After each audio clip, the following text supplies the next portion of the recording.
아멘. 오늘 제 찾으시는 하나님이라는 제목으로 하나님 말씀 선포하도록 하겠습니다. 오늘 이제 사무엘상 제 9장 10장 말씀을 이제 살펴보려고 하는데요. 사무엘상 9장 10장은 사울이 왕이 되는 과정을 그려놓은 이야기로 담겨져 있습니다.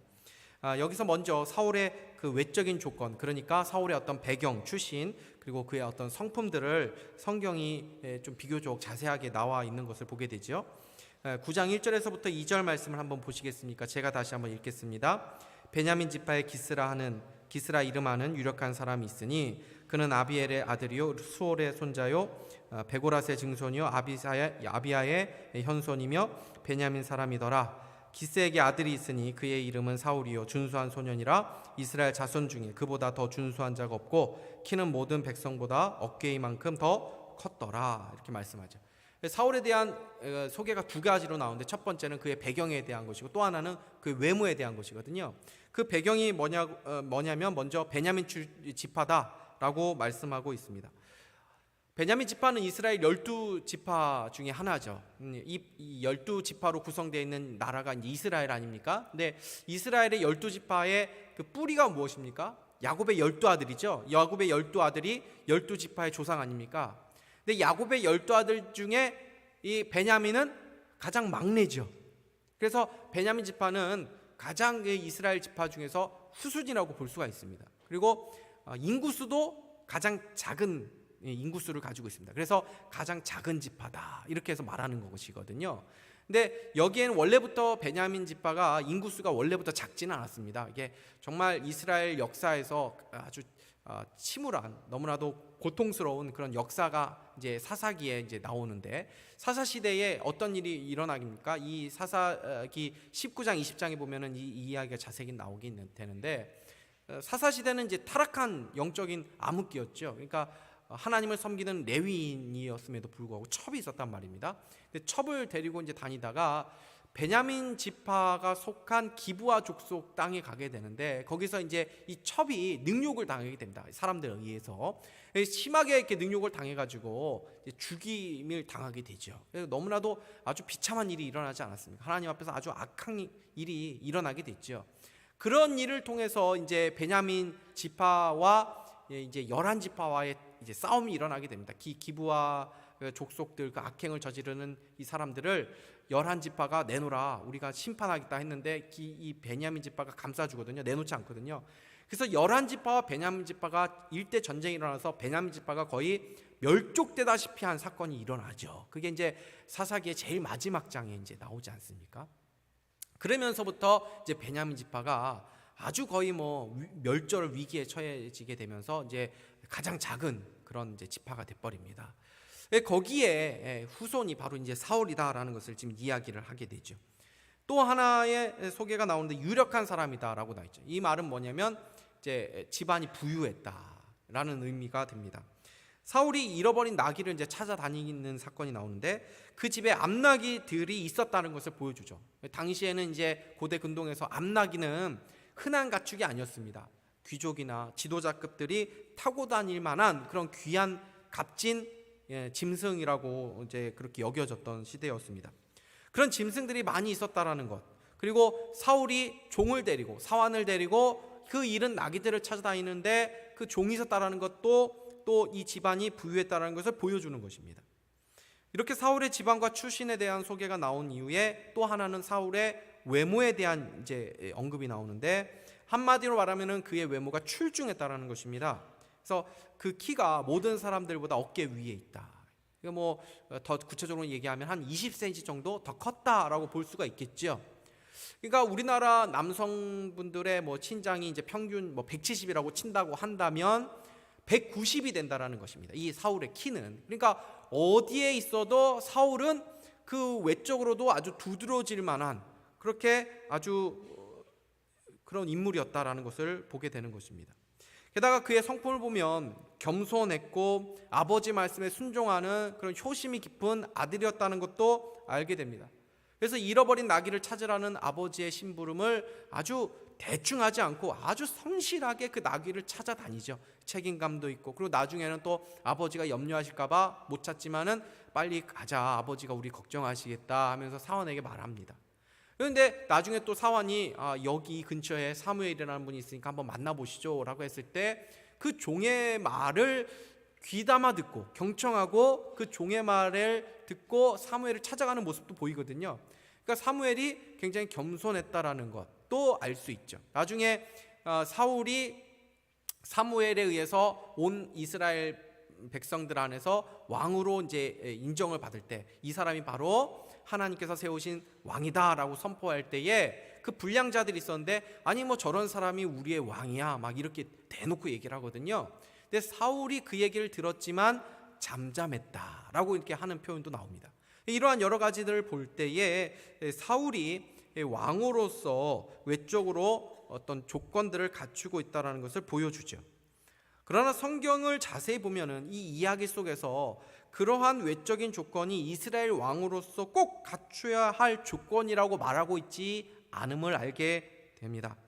이러한 사울에 대한 배경 설명은 단지 그가 어떤 사람인지에 설명하는 선에서 그칠 뿐이지, 그것이 이스라엘 왕으로서 어떤 중요한 역할을 한다거나 필수적인 조건이라는 것을 말하고 있지 않다는 것입니다. 이게 하나의 내러티브 아닙니까? 이야기죠. 이야기인데 이야기이기 때문에 뭐 이스라엘 왕은 이러한 덕목, 이러한 조건이 필수적으로 있어야 됩니다 라고 하는 어떤 서술적인 문장은 나오지 않지만, 이 이야기 속에서 이스라엘의 왕으로서 갖추어야 할 아주 중요하고 필수적인 조건이 있다라는 것을 강조하는 것을 보게 되는데, 그 두 가지가 무엇인가 하면은 바로 첫 번째는 하나님의 부르심이 있어야 된다는 것이고, 또 하나는 하나님의 말씀에 대한 바른 지식, 하나님의 말씀에 대한 풍성한 지식을 갖추어야 한다는 것을 이 이야기 속에서 강조하고 있는 것을 보게 됩니다.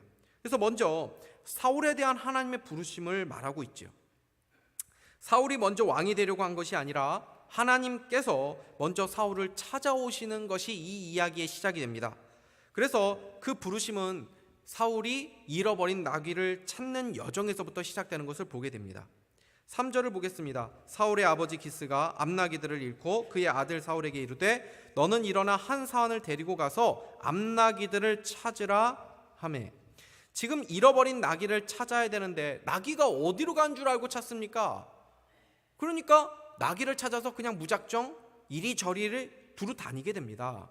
4절 보시겠습니까? 그가 에브라임 산지와 살리사 땅으로 두루 다녀 보았으나 찾지 못하고 사할림 땅으로 두루 다녀 보았으나 그곳에는 없었고 베냐민 사람의 땅으로 두루 다녀 보았으나 찾지 못하니라. 어떤 신학자가 이 지명 나와 있는 이 위치들을 토대로 해가지고 대충 어느 정도 거리를 이 사울이 돌아다녔는가 계산을 해봤는데 약 40km 정도 되는 거리를 막 찾아다녔다라는 것입니다. 에브라임은 산악지대고, 그리고 살리사는 사막지대고, 사할림은 계곡지대이거든요. 그러니까 뭐 소위 말해서 옛날 노래처럼 물 건너 바다 건너 강 건너 뭐 이렇게 아주 뭐 여러 곳을 그냥 다녀 보이는 것입니다. 그냥 그러다가 숲이라고 하는 지역에 다다르게 되는데, 이 지역은 이게 라마 지역에 있는 곳이거든요. 라마라는 곳이 사무엘이 주로 있었던 본거지거든요. 그곳에서 이제 사무엘이 이제 온 나라를 돌아다니는 건데, 그 사무엘이 주로 거했던 곳이 이 숲 지역이었던 것입니다. 그런데 거쯤 도착했을 때에 사울이 이제 도저히 이제 찾아도 더 이상 찾지 못하게 되니까 아버지가 걱정하시겠다. 이 광야에는 뭐 야생 짐승도 있고 뭐 또 강도들도 있고 위험한 지역 아닙니까? 그러니까 아버지 생각에 다시 집으로 그냥 돌아가려고 마음을 먹습니다. 그런데 그때 사환이 마침 이곳에 머물러 있는 사무엘을 생각하게 되죠. 6절 말씀입니다. 그가 대답하되 보소서 이 성읍에 하나님의 사람이 있는데 존경을 받는 사람이라 그가 말한 것은 반드시 다 응하나니 그리로 가사이다. 그가 혹 우리가 갈 길을 가르쳐 줄까 하나이다 하는지다. 사울은 사환의 말을 듣고 사무엘을 찾아갑니다. 그런데 사울이 지금 사무엘이 찾아가는 것이 우연입니까? 지금 사울이 사무엘을 찾아가고 있는 것 같지만 사실 여기에는 하나님께서 사울을 사무엘에게 만나게 하시려고 하는 하나님의 놀라운 섭리가 있었던 것입니다. 9장 15절에서 17절 말씀 보시겠습니까? 사울이 오기 전날에 여호와께서 사무엘에게 알게 하여 이르되 내일 이맘때에 내가 베냐민 땅에서 한 사람을 내게로 보내리니, 사울이죠. 너는 그에게 기름을 부어 내 백성 이스라엘 지도자로 삼으라. 그가 내 백성을 블레셋 사람들의 손에서 구원하리라. 내 백성의 부르짖음이 내게 상달되었으므로 내가 그들을 돌보았노라 하였더니, 사무엘이 사울을 볼 때 여호와께서 그에게 이르시되 보라, 이는 내게 내가 말한 사람이니 이가 내 백성을 다스리리라 하시니라. 그러니까 이 모든 일이 하나님께서 계획하신 일이라는 거죠.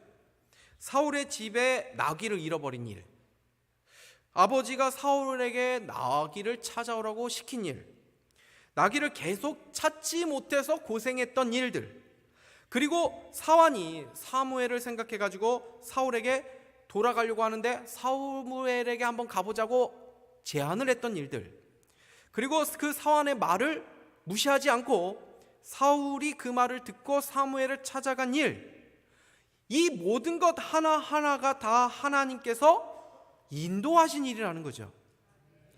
이것을 뭐라고 얘기합니까? 하나님의 섭리라고 말하는 것입니다. 하나님이 모든 것을 다스리시고 붙잡고 계시다는 이 믿음이 바로 하나님의 섭리를 믿는 믿음이라고 하죠. 성경은 뭐라고 말씀합니까? 예수님께서 말씀하셨죠. 공중에 나는 참새 한 마리도 하나님의 허락 없이는 떨어지는 것이 아니다라는 것입니다. 우리가 머리카락 하나 떨어지는 것도 하나님의 허락으로 되는 것이라는 것입니다. 제 앞머리가 점점 이렇게 훤해지고 있다는 이야기가 드는데, 그 머리털 떨어지는 것도 하나님이 허락하셔야 되는 거라는 거죠. 그러니까 스트레스 받을 거 있습니까? 없죠. 왜 없습니까? 하나님의 섭리는 하나님의 백성들에게 다 유익이 되는 방향으로 이끄시기 때문인 것입니다. 그러니까 우리에게 벌어지는 수많은 일들, 사소해 보이는 아주 작은 모든 일상의 일들까지도 하나님의 손 안에 일어나는 것이다. 비가 오고 가뭄이 들고 우리가 먹고 마시고 입고 사는 것들, 이 땅에서 우리가 사람을 만나는 수많은 어떤 만남들, 성공과 실패들, 건강과 질병 등 가난함과 부유함, 이 모든 것들이 우연한 가운데 일어나는 것이 아니라 하나님의 허락 안에, 하나님의 손 안에서 일어난다는 것입니다. 이 믿음이 우리에게 어떤 삶의 자세를 갖게 합니까? 우리가 고난 가운데 있을 때에도 이 믿음을 가지면 낙심하지 않게 되죠. 인내하며 소망을 가질 수 있게 되는 것입니다. 우리를 사랑하시는 아버지 하나님의 뜻이 그 안에 담겨 있다는 것을 믿기 때문이죠. 반대로 우리의 삶이 형통하고 우리가 잘 나간다 하더라도 우리가 교만할 수 없겠죠. 왜요? 이게 내 힘으로 된 것이 아니라 하나님께서 하신 일이라는 것을 믿기 때문입니다. 두 번째로, 사울이 왕이 되는 과정에서 보여주는 이 이야기 속에 사울이 왕이 되기 위해서 갖춰야 될 두 번째 조건은 바로 하나님의 말씀을 아는 것이라는 것입니다. 사무엘은 하나님의 음성을 듣고 자신을 찾아온 이 청년이 사울이다라는 것을 알게 됩니다. 그런데 사무엘은 사울을 알아보지만 사울은 사무엘을 못 알아봅니다. 18절 말씀 보십시오. 사울이 성문한 사무엘에게 나아가 이르되 선견자의 집이 어디인지 청하건대 내게 가르치소서 하니.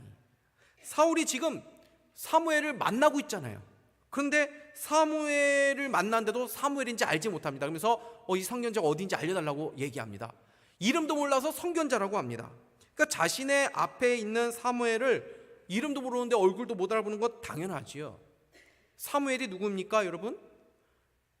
지금 이스라엘의 무대에 지금 나타난 사람이 아니죠. 오랫동안 하나님의 말씀으로 이스라엘을 통치한 마지막 사사 아닙니까? 이스라엘의 지도자입니다. 그런데 사울은 이 사무엘을 모르고 있었다는 것입니다. 여러분, 이거 무엇을 의미하죠?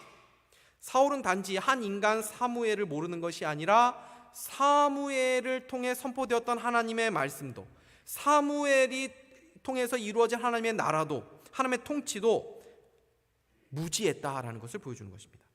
사울은 비록 외적으로 사람들에게 왕으로 인정받을 만한 어떤 조건들을 갖추고 있을지는 몰라도 이스라엘의 왕으로서 준비되어 있지 못했다는 것을 보여주는 것입니다. 그래서 지금 하나님께서는 사무엘을 만나게 하셔서 사울에게 왕으로서 갖추어야 될 지식을 갖추게 하고자 한 것이죠. 사무엘은 장차 왕이 될 사울을 위해서 만찬을 미리 준비해 놨고, 그래서 그 만찬에 함께 하도록 청합니다. 19절에서 20절 보시기 바랍니다. 사무엘이 사울에게 대답하여 이르되 내가 선견자이니라. 너는 내 앞서 산당으로 올라가라. 너희가 오늘 나와 함께 먹을 것이요 아침에는 내가 너를 보내되 내 마음에 있는 것을 다 내게 말하리라. 사흘 전에 이른 내 암나기들을 염려하지 말라. 찾았느니라. 온 이스라엘이 사모하는 자가 누구냐? 너와 내 아버지의 온 집이 아니냐 하는지라. 사울이 사무엘을 찾아온 목적을 이미 사무엘이 알고 나귀 염려하지 말고 같이 밥 먹자 이렇게 말하고 있습니다. 그리고 식사를 한 이후에 많은 대화를 나누고 사울은 거기서 하룻밤을 지내게 됩니다. 25절에서 27절 말씀도 보십시오. 그들이 산당에서 내려 성읍에 들어가서는 사무엘이 사울과 함께 지붕에서 담화하고 그들이 일찍이 일어날새 동틀 때쯤이라. 사무엘이 지붕에서 사울을 불러 이르되 일어나라. 내가 너를 보내리라 하매 사울이 일어나고 그 두 사람 사울과 사무엘이 함께 밖으로 나가서 성읍 끝에 이르매 사무엘이 사울에게 이르되 사환에게 우리를 앞서게 하라 하니라. 사환이 앞서감으로 또 이르되 너는 이제 잠깐 서 있으라. 내가 하나님 말씀을 내게 들려주리라 하더라. 사무엘이 사울과 담화를 나누는데 이 담화, 지붕에서 담화를 내렸죠. 하룻밤 온종일 같이 있었습니다. 근데 그 사울과의 담화의 내용이 무엇입니까? 이스라엘 왕으로서의 사명과 목적, 그리고 하나님 나라에 대한 지식에 관한 것입니다. 나중에 사울의 삼촌이 사무엘 만나가지고 무슨 얘기를 나눴냐라고 묻죠. 근데 사울이 뭐라고 대답합니까? 10장 16절을 이렇게 대답합니다. 사울이 그의 숙부에게 말하되 그가 암나기들을 찾았다고 우리에게 분명히 말하더이다 하고 사무엘이 말하던 나라의 일은 말하지 아니하니라. 여기서 나라의 일이라는 것은 뭐 이스라엘의 국방, 뭐 외교, 또는 무슨 경제, 정치 이런 어떤 세상 나라의 일을 말하는 것이 아니라 하나님 나라의 일을 말하고 있는 것입니다. 왜 그렇습니까? 이스라엘이라고 하는 나라는 세상 나라가 아니지 않습니까? 하나님의 나라의 정체성, 하나님 나라를 이루어가야 될 그 나라의 정체성을 가지고 있는 공동체였기 때문에 하나님의 나라의 일을 말할 수밖에 없는 것이거든요. 그런데 사울은 그 하나님 나라에 들은 이야기들은 말하지 않고 여전히 나귀 이야기만 하고 있지요. 지금 말하면 뭐 어떤 말입니까? 나의 그냥 재산, 나의 미래, 나의 어떤 질병, 나의 자녀 교육, 나의 진로, 지금 나에게 당면한 문제들에게만 사울은 여전히 관심이 있었다는 것입니다. 하나님 나라의 일은 들었음에도 불구하고 사울의 눈이 영적인 일에 대한 것들을 보는 눈이 아니라 그냥 육신적인 것에 대한 여전한 관심만 그에게 있었다는 것을 보여주는 것입니다. 그런데 보십시오. 사울의 문제가 뭐였죠? 잃어버린 나귀였죠. 그런데 그 나귀를 어떻게 찾았습니까? 사울이 수고해가지고 막 동분서주하며 사방팔방 다 다녀가지고 물 건너 바다 건너가지고 나귀를 찾았습니까? 자기 힘으로 찾은 것입니까? 아닙니다. 하나님이 찾아주시죠. 사무엘이 사울에게 기름 부은 후에 네가 여기를 떠나가면 나귀 찾았다는 소식을 듣게 될 것이다 라고 말합니다. 10장 2절 보십시오. 네가 오늘 나를 떠나가다가 베냐민 경계 셀사에 있는 라헬의 묘실 곁에서 두 사람을 만나 할 것인데 그들이 내게 이르기를 내가 찾으러 갔던 암나기들은 찾은지라. 내 아버지가 암나기들의 염려는 놓았으나 찾았으니까요. 너희로 말미암아 아직 안 왔으니까요. 걱정하여 이르되 내 아들을 위하여 어찌하리요 하더라 할 것이요. 사울이 사무엘을 찾아왔을 때 사무엘이 사울에게 말한 첫 마디가 무엇이었습니까? 네 잃어버린 나귀 걱정하지 마. 그 나귀 찾았다. 너는 나하고 그냥 밥 먹자. 이렇게 말했죠. 여러분 이것은 무엇을 의미하죠? 사무엘 선자는 하나님의 말씀을 상징하는 것입니다. 그러므로 우리가 해야 될 일이 무엇이라는 것입니까? 먼저 하나님 앞에서 밥 먹는 일을 해야 된다는 것입니다. 하나님이 해결해 주신다는 것입니다. 하나님 앞에서 밥 먹는다는 것이 무엇입니까? 하나님과 교제하는 거죠. 하나님 말씀을 듣는 거죠. 하나님 앞에서 예배드리는 일입니다. 그것이 우선될 때에 우리의 문제는 하나님께서 맡아주신다는 것입니다. 하나님께서 해결해 주신다는 것입니다. 먼저 그 나라와 그 의를 구하라. 그리하면 이 모든 것을 너에게 더하시라. 먼저 무엇을 구하라고요? 너희의 잃어버린 나귀 찾는 것, 너희의 문제, 너희들의 해결해야 될 답을 찾기 위해서 너희들이 나서지 말고 먼저 하나님 나라의 일을 구하라. 그러면 이 모든 것을 너에게 더하시리라. 이것이 우리의 신자들의 삶의 방식이라는 것입니다.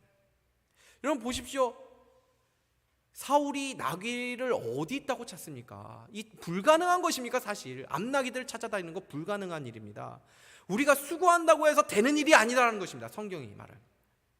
여호와께서 집을 세우지 아니하시면 세우는 자의 수고가 헛되다. 하나님 도와주시지 않으면 안 된다는 것입니다. 우리가 밤이 맞도록 수고하였으되 얻은 것이 없지만은 수고해봐라. 너희들 수고한다고 해서 얻은 것 있냐? 없지. 예수님 말씀하십니다. 예수님의 말씀이 있으니까 없지만은 주님의 말씀에 내가 순종하여 그물을 내리이다. 하나님 말씀에 순종하면 얻게 된다라는 것입니다. 사무엘이 사울에게 보자마자 말했습니다. 나귀 찾았다. 그거 걱정하지 말고 나랑 밥 먹자. 아직 안 찾았는데 찾았다고 말씀합니다.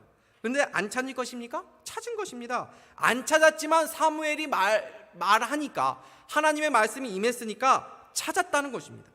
문제가 아직 있지만 여러분, 말씀이 먼저 임하는 것입니다. 여러분, 예배 시간이 그런 시간 아닙니까? 사울이 온통 찾아다니면서 얼마나 지쳤겠습니까? 배고팠겠죠. 근데 사무엘이 가장 먼저 한 것은 나랑 밥 먹자, 회복해라. 하늘의 양식을 먹으면서 우리가 이 예배 시간에 배부름을 먼저 느끼는 것 아닙니까? 그럼 여전히 내 삶의 문제가 그대로 있지만 어떻게 됩니까? 예배 시간에 두려움이 사라지겠죠. 염려가 사라지고 담대함이 생기는 것입니다. 하나님이 나를 돌봐주시겠지. 그래, 망하게 두지 않겠지. 내 삶 책임져 주시겠지. 왜? 내가 하나님의 자녀니까 하는 확신이 예배 가운데 들지요. 상황의 변화가 아니라 내면의 변화, 마음의 변화가 먼저 일어나는 것입니다. 금요 기도회 때 시편 강의를 하고 있는데 지난주에 시편 3편 말씀을 우리가 보지 않았습니까? 다윗이 자기의 아들 압살롬에게 쫓겨서 도망가는 아주 그런 기가 막힌 고난을 겪게 되지 않습니까? 그때 쓴 것이 시편 4편입니다. 왕궁에 있다가 하루아침에 왕궁에서 쫓겨나는 왕이 됐죠. 얼마나 수치스럽고 얼마나 기가 막히고 얼마나 비참한 그 큰 고난을 이 다윗이 만난 것입니까? 그런데 이러한 현실인데 다윗의 고백이 놀랍습니다. 시편 3편 마지막 절은 이렇게 되어 있죠. 같이 한번 읽겠습니다. 시작. 여호와여 일어나소서, 나의 하나님이여 나를 구원하소서. 주께서 나의 모든 원수의 뺨을 치시며 악인의 일을 꺾으셨나이다. 아멘. 과거형입니다. 놀랍죠? 상황은 바뀐 게 없거든요. 그런데 이미 여호와께서 내 모든 원수의 뺨을 치시며 악인들의 일을 꺾으셨다라고 선포하고 있습니다. 문제가 해결됐다고 얘기하는 것입니다. 문제가 지금 있는데 해결됐다라고 고백하는 이 과정이 어떤 과정이 있었습니까? 다윗이 하나님을 찬양하다가 하나님께 기도하다가 하나님의 자리에 가서 기도하시고 또 예배하는 과정 가운데 마지막에 고백이 결말이 뭡니까? 하나님께서 해결해 주셨다. 아직 해결이 안 됐는데 해결해 주셨다라는 믿음의 선포로 끝맺고 있는 것입니다. 오늘 예배 속에서 하나님 말씀하신 것이 이것입니다. 네가 나귀 찾는 거 불가능한 일이야. 너 다 돌아다녀봤잖아. 네 힘으로 다 해보려고 해봤잖아. 나귀는 네가 찾는 게 아니라 내가 찾는 거다. 내가 찾아줄게. 너는 나와 먹고 마시면 돼. 이 일이 여러분 왜 일어났습니까? 하나님께서 사울을 부르시기 위해서 일어난 일입니다. 그런데 여전히 사울이 하나님께 나아가지 않고 나귀 찾는 것에만 그냥 동분서주하고 다닌다면 해결됩니까? 해결 안 된다는 것입니다. 하나님 앞에 나오셨습니까? 하나님께 집중하시기 바랍니다. 하나님께 맡기시면 된다는 것입니다. 오늘 사울이 왕이 되는 과정을 보면서 사울이 왕으로 되는데 필수적인 두 가지 조건을 보게 되었죠. 첫 번째, 그것이 무엇이었습니까? 사울에 대한 하나님의 부르심입니다. 사울이 먼저 왕이 되고자 한 것이 아니라 아무런 생각도 없는 사울을 하나님이 먼저 택하시고 나귀를 잃어버리는 사건을 통해서 사무엘에게 인도하셨다는 것입니다. 우리 인생도 마찬가지입니다. 우리도 사울 같은 자들 아니었습니까? 하나님이 사울을 찾아오셨듯이 하나님이 우리를 먼저 찾아오셨습니다. 우리가 먼저 하나님에 대해서 관심을 갖고 교회로 온 것이 아닙니다. 우리는 나귀만 찾아다녔습니다. 세상에 대한 것만 그냥 관심이 가득하고 있었습니다. 먹고 사는 일에만 관심이 있었습니다. 그런데 그러한 일 속에서, 그런 문제들을 통해서 하나님이 우리를 찾아오셨지요.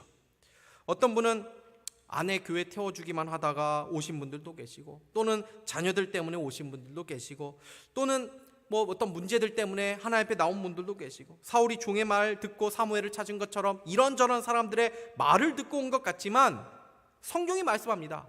그 모든 것들은 하나님께서 인도해 주셨다는 것입니다.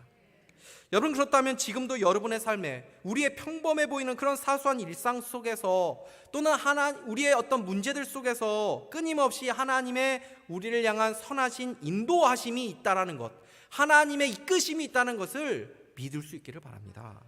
하나님이 사울을 왕으로 준비하신 두 번째 조건이 무엇이었습니까? 하나님의 말씀을 가르치고자 하신 것이죠. 하나님의 말씀이 먼저라는 것입니다. 하나님을 독대하는 것이 먼저입니다. 하나님을 예배하는 것이 문제입니다. 거기서 우리에 대한 하나님의 계획과 인도하심을 발견하게 되는 것입니다. 왜 말씀이 먼저입니까? 말씀이 먼저 임해야 확신을 가질 수 있기 때문입니다. 확신이 있어야 사울이 왕으로서의 사명을 감당할 수 있기 때문입니다. 여러분이 저를 산상교회 담임 목사로 선택해 주지 않으셨습니까? 왜 저를 선택하셨습니까? 외모 보고 선택하셨죠? 말도 안 되는 소리라고 이렇게 웃으시는 것 같은데 하나님의 인도하심이 있었기 때문 아닙니까? 근데 그 전에 이미 하나님이 저에게 주신 말씀이 있었습니다. 그 말씀이 궁금하신 분들은 제가 처음 와가지고 부임해서 한 설교를 찾아보시면 됩니다. 그 말씀이 있으니까 여기서 제가 흔들림 없이 힘있게 사명 감당할 수 있게 되는 거죠. 사람 때문에 할 수 있는 게 아닙니다. 하나님의 부르심의 자리라고 해서 힘들지 않은 것이 아니죠. 그러나 하나님은 먼저 말씀을 주셔서 확신을 가지고 그 부르심의 자리에서 감당하게 해 나가시는 것입니다. 그래서 말씀이 먼저 있어야 되는 것입니다. 오늘 말씀 속에서 우리는 사울 속에서 우리의 모습, 그리고 사울을 찾아오시는 하나님을 통해 우리의 하나님을 만나게 됩니다. 사울은 자신이 대단하지 않은 사람이라고 별 볼 일 없는 인생이라고 생각을 했지만 하나님의 계획이 사울에게 있었습니다. 우리의 인생 안에 하나님의 인도하심과 계획이 있는 줄 믿으시기 바랍니다. 우리의 인생, 우리의 사소한 인생이 별것 아닌 것이 아닙니다. 왜요? 우리가 예수 안에 있는 인생이기 때문에 그렇습니다. 그래서 우리의 삶을 하나님이 돌보고 계시다고 말씀합니다. 예수님의 삶을 보십시오. 그분은 이 땅에서 늘 잃어버린 자들을 찾아다니셨지요. 그리고 잃어버린 양을 구원하시기 위해서 이 땅에 오셔서 십자가를 지시고 우리를 찾으셨습니다. 그분이 우리를 포기하시겠습니까? 우리의 삶에 관심이 없으시겠습니까?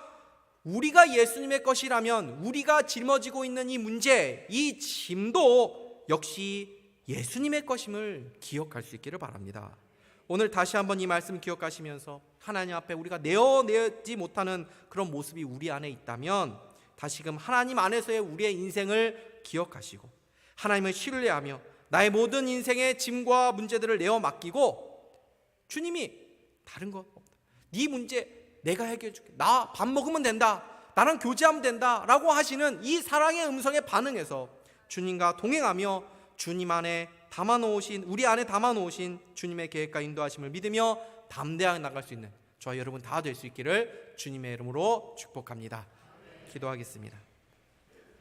하나님 아버지 감사합니다. 오늘 말씀을 통해서 주님께서 우리에게 필요한 말씀을 주신 줄 믿습니다. 하나님, 우리가 하나님을 신뢰하지 못하고 내가 내 인생의 짐을 책임지려고 또 내 문제를 해결하려고 동분서주했던 우리의 모습들이 있다면 다시 한번 우리에게 주님을 신뢰하는 믿음 더하여 주시고 주님께서 말씀하시는 이 사랑의 음성, 나와 함께하자, 나와 동행하자 하는 주님의 음성 듣고 내 모든 짐을 주님 앞에 맡겨드리며 주님께서 나의 모든 짐을 대신 지시고 또 나의 모든 문제들을 해결해 주시고 간섭해 주시는 하나님의 역사를 경험하는 복된 우리의 모두의 삶이 될 수 있도록 인도하여 주옵소서. 감사드리며 예수 그리스도의 이름으로 기도하옵나이다.